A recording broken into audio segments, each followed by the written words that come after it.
Polemik antara Amerika Serikat dan negara-negara NATO terkait Greenland justru disambut dengan rasa puas di Moskwa.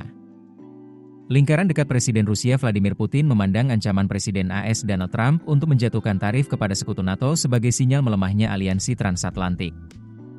Bagi Rusia, situasi ini dinilai menguntungkan di tengah perang Ukraina yang sejak awal mereka gambarkan sebagai konflik proksi melawan NATO. Pernyataan bernada mengejek dari pejabat tinggi Rusia pun bermunculan.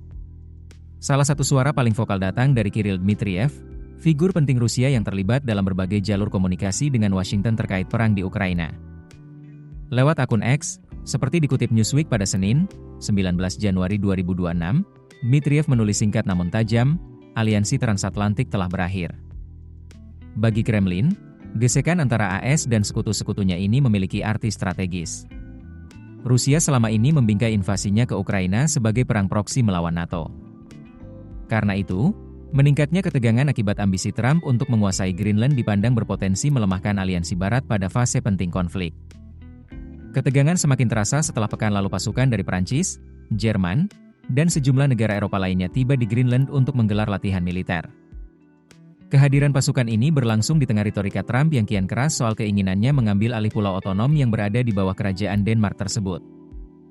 Tak lama berselang, Trump mengumumkan rencana pengenaan tarif 10% terhadap beberapa negara NATO, termasuk Perancis, Swedia, Denmark, Norwegia, Jerman, Inggris, Belanda, dan Finlandia. Tarif itu diberlakukan sampai AS mencapai kesepakatan terkait akuisisi Greenland. Menanggapi latihan militer Eropa, Dmitriev kembali melontarkan sindiran.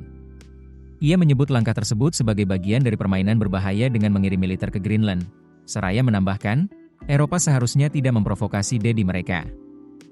Dalam unggahan lain, ia menulis, runtuhnya persatuan transatlantik.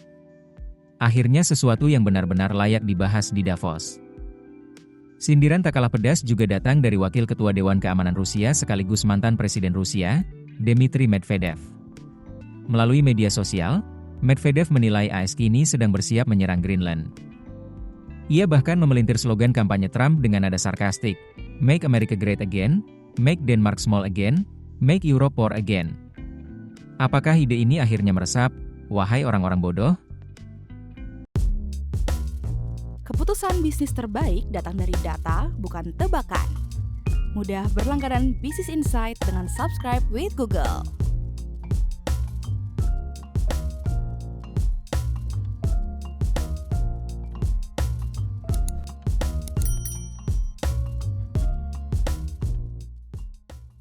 Download aplikasi Kontan sekarang di App Store atau Play Store.